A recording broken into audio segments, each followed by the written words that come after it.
A very warm welcome to all the viewers to this video. Today we are going to present our topic, a battle against invisible enemy. We are here with a view to encourage, popularize and inculcate the ways in which we can prevent viral diseases, an unpredictable threat. So let's understand the pathway of most viral diseases in our body. I am going to explain you how pathogens gets inside our body because we don't know the importance of precautions unless we know about how it gets inside our body. So let's get started. First, we have to get here to the nose or nasal cavity where the virus begins to enter through air. Our nose have small hairs called cilia which act as an air cleaning system. They trap virus in themselves and then they convert into mucus with the help of mucus glands and do not let them enter our body. But sometimes it enters. When it enters, it travels through bronchus and spreads through bronchioles in both lungs and attacks alveoli present in bronchioles.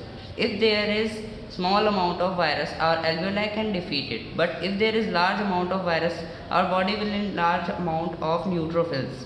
And all these result in the decay of alveoli, which slowly causes ARDS or acquired respiratory distress syndrome. Now get to the real topic, how to prevent it. If we have to prevent it, we have to know the symptoms. Mainly it can affect our three organs, lungs, kidney, liver. Most common symptom is breathing problems, cough, etc. I have explained the mechanism of pathways and also symptoms. Let's move to our next topic. Now we have understand the pathways, we also came to know about the symptoms. Let's talk about the rescue. The first defense which we get are from morphological and anatomical barriers.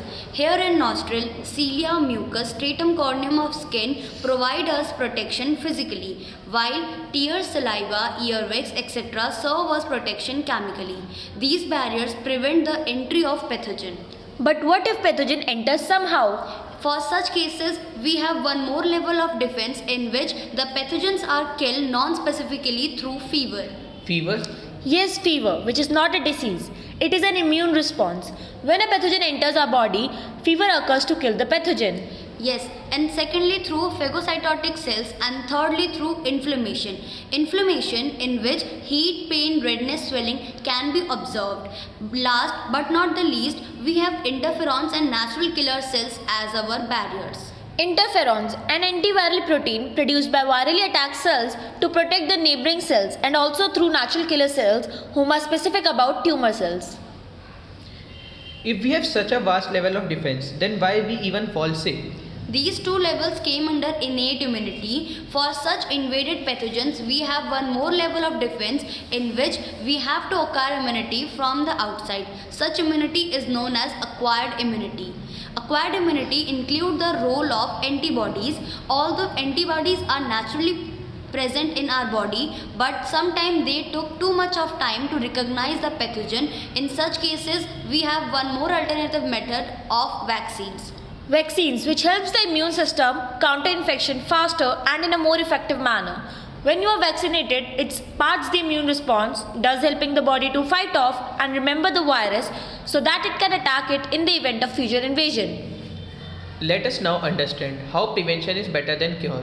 The best defense to prevent getting viral disease is to get vaccinated. You should also follow the steps to prevent getting viruses. Wash your hand for at least 20 seconds, especially before eating and preparing food, after wiping your nose and coming in contact with someone who has cold. Wear a face mask. Avoid touching eyes, nose and mouth to prevent spread of viruses from your hands. Cover your mouth and nose with a tissue while sneezing and coughing, or sneeze and cough into your sleeve.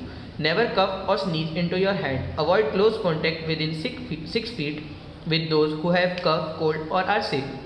Stay home if you are sick. If you are prone to sickness or have weakened immune system, stay away from large crowd of people. Follow the direction of your healthcare authorities, especially during outbreaks of viral disease. Clean frequently used surface such as doorknobs, countertops with virus killing disinfectant. Use hand sanitizer. Get enough of sleep. Eat a healthy diet. Drink a plenty of liquid and exercise if you are able. These steps will strengthen your immune system and enable you to fight off infection easily.